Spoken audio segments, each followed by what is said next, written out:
Not that you would want to take one to lunch, or could, but this is National Dinosaur Day.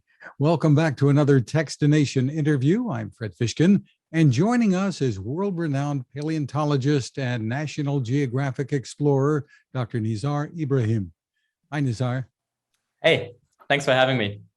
Great to see you. So this is going to get lots of kids and grown-ups excited.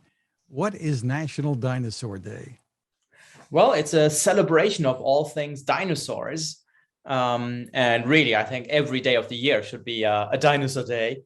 But it's just, an opportunity to celebrate these incredible animals. You know, they're very popular. They're Hollywood stars. But I think we sometimes forget that they are also one of nature's greatest success stories. Well, since they're not with us anymore, explain why you call them a success story. Well, I think one thing we have to remember is that we're all going to go extinct sometime, right? I mean, all species go extinct at some point. It's just a part of life, right? Extinction is a part of life. But dinosaurs really had a very good run. They were around for an incredibly long time, and they really dominated life on planet Earth. And of course, mammals were around at the time. We often think of mammals as inherently superior. But then, of course, mammals quite literally lived in the shadows of the dinosaurs for a very, very long time. And they only got their lucky break at the end, after the end Cretaceous extinction event. So I think that's one thing worth remembering. Another thing worth remembering is that, we think of dinosaurs as, they're symbols of extinction. And for some people, symbols of failure. But as I said, they were successful for a very long time, dominating an evolving planet with moving continents and fluctuations in sea levels and climate. But also, they did not really all go extinct. One branch of the dinosaur tree made it through the extinction event, and those are the animals we now call birds. We now know that some dinosaurs were feathered. Many key features of the bird skeleton are already found in dinosaurs.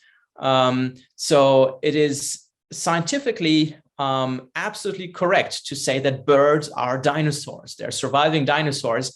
And, there are more bird species than mammal species in the world today. So again, I think that's just another sign that, dinosaurs really are a big success story. And what's the talk we've been hearing about T-Rex having feathers, or a feathered T-Rex? Well, we now know that many dinosaurs were feathered, and there's some evidence suggesting that the origin of feathers goes way back in time. It's a little tricky figuring out which dinosaurs were feathered and which ones weren't. For some dinosaurs, we know without a shadow of a doubt that they had feathers. We have some incredible fossils from China, for example, preserved in volcanic ash, and you can see feathers, and in some animals, feather-like integument. But in other dinosaurs, we find evidence for scaly skin, right? Like the dinosaur behind me. So it depends. With T-Rex, we know that a fully grown T-Rex had patches of scaly skin, but it's quite likely that a young or a baby T-Rex would have had a downy, fluffy feather covering. So even T-Rex was probably quite, cuddly animal at some stage of its life. Why do you think there's this fascination that especially kids have? Well, I think dinosaurs are, like real life dragons, right? They are very different from the animals on our planet today. So that's certainly part of the appeal. They are also, I think for me as a kid, it was just a real adventure, just discovering these incredible lost worlds that I didn't even know existed. I mean, modern animals are incredible and interesting, but seeing all of these ancient lost worlds, it was just like, this huge, universe of incredible ecosystems you can explore as a kid. I think that's certainly part of the appeal. Of course, some of them are ferocious and big. I don't think that the size of dinosaurs is really as important as people think it is. Some of the most popular dinosaurs are pretty small animals like Velociraptor, for example. And I think what I find interesting is that it is actually a pretty universal appeal. We often think of dinosaur, of dinomania as something that primarily affects, kids and, in particular, boys. But I think, we're now seeing that it's pretty universal. When a new dinosaur movie comes out, the people going to watch the movie, it's like a cross section through society, right? It's everybody loves dinosaurs at the end of the day. Well, there is another one coming out, and another in the Jurassic series. What are your thoughts about it? Well, the whole series.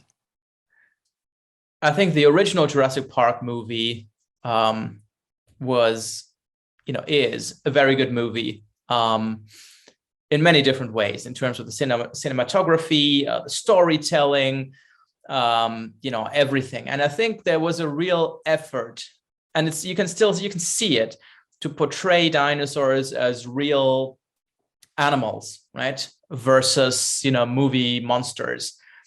Of course, you had to have some ferocious scenes, with the predatory dinosaurs, but there was a real effort there, and it was a pretty good portrayal of what we knew about dinosaurs in the early 90s.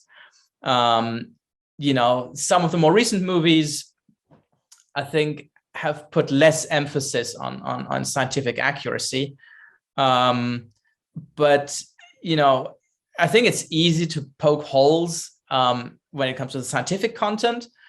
But that's not really what these movies are about, right? It's entertainment, and these movies entertain many people. And I think as paleontologists, we have to be careful not to come across as these kind of nitpicky scientists just saying, oh, this is wrong and this is wrong. I think we should celebrate these movies, right? And because there's no other area in science that generates this level of enthusiasm, right? I mean, the people go to the movies to see these Jurassic Park films because they want to see dinosaurs. They don't go there because they want to see a certain actor. They go to see these movies because they want to see dinosaurs. And I think that's something worth celebrating. And, after the people see the movie, they might go to the Natural History Museum. They might go and watch a real, documentary film and learn more about the real science of dinosaurs. So I think it's a great gateway to science and, paleontology specifically. Tell us about some of the new science that's changing our knowledge of dinosaurs and how they looked and lived. Well, we now know that dinosaurs were far more active and sophisticated animals than previously thought. As I said, many of them had spectacular feathers, and dinosaurs had beautiful display structures, not just feathers, but also frills and crests and sails. They're very visual animals. So I think we have to move away from this picture we have of dinosaurs as these kind of gray or green lumbering giants towards, colorful animals that look more like some colorful birds today. We now also know that some dinosaurs invaded the aquatic world. We used to think of dinosaurs as strictly terrestrial animals, but we now know that a couple of dinosaurs, and maybe many more, were specialized fish hunters in the water. So we're kind of expanding the world of the dinosaurs in other ways. And we're learning more about their reproductive biology, figuring out the color of their eggs, the herding behavior.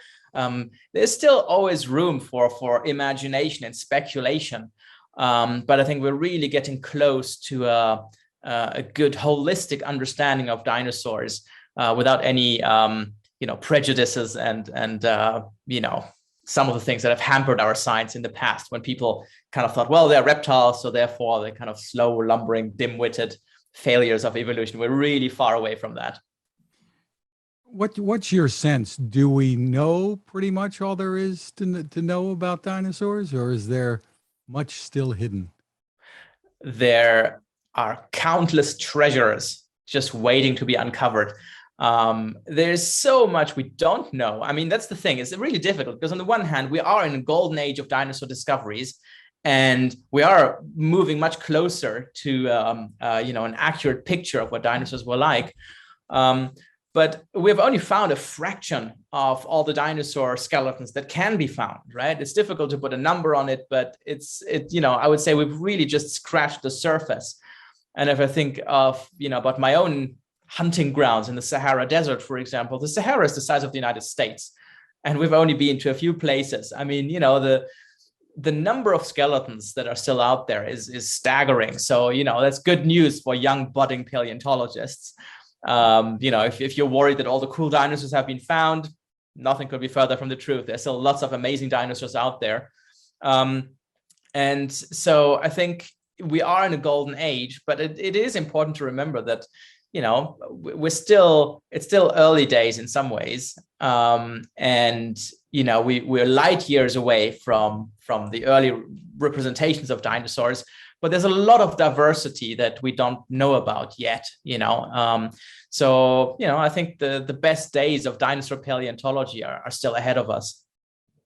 So for kids who are dreaming, tell us how cool your job is, even if it is in the Sahara. Well, I think for me, it's the best job in the world. It's not easy getting there. It takes a lot of work and patience and perseverance. But I think what I really enjoy about my job is that it's never really boring. There's so many different things. One day, you might be out in the Sahara digging for fossils. Another day, you're teaching students about, the vertebrate skeleton. On another day, you might be helping with a book project. I also have speaking engagements. I work on documentary films and exhibits. And that's something I really enjoy. It also involves a lot of work with people outside of my area of expertise. So I work with animators and exhibit specialists and artists. That's pretty amazing. And of course, I'm not going to lie, having the opportunity to travel to far-flung corners of the world is a big part of the appeal for me. When I was a kid, I always wanted to explore places like the Gobi Desert and the Sahara and Patagonia, all of those magical places. And as a paleontologist, you get to do just that. Terrific. Is there a place people can go to for more info? There are a couple of places, but one of the best places, I would say, the best starting point would be the National Geographic Kids Prehistoric Life website. So it's kids.nationalgeographic.com/animals/prehistoric. And you can find out the latest about dinosaur discoveries. You can find out more about dinosaur books. There are dinosaur posters there, dinosaur quizzes, dinosaur personality quiz, all sorts of things. As I said, my passion for dinosaurs started at a very young age, and it started with a book on dinosaurs. So I think that's really the best thing you can do if you have a budding paleontologist. Get them a book on dinosaurs. I just finished working on a Nat Geo Kids book on T-Rex, just out a couple of weeks ago. That's where you'll find the latest science on T-Rex. So yeah, I would say, dinosaur books is the way to go if you want to nourish your kids' interest in these incredible animals. Well, congratulations on all of the work that you're doing and the education as well. Dr. Nizar Ibrahim, thank you for taking the time with us. Sure, my pleasure. Thanks for having me.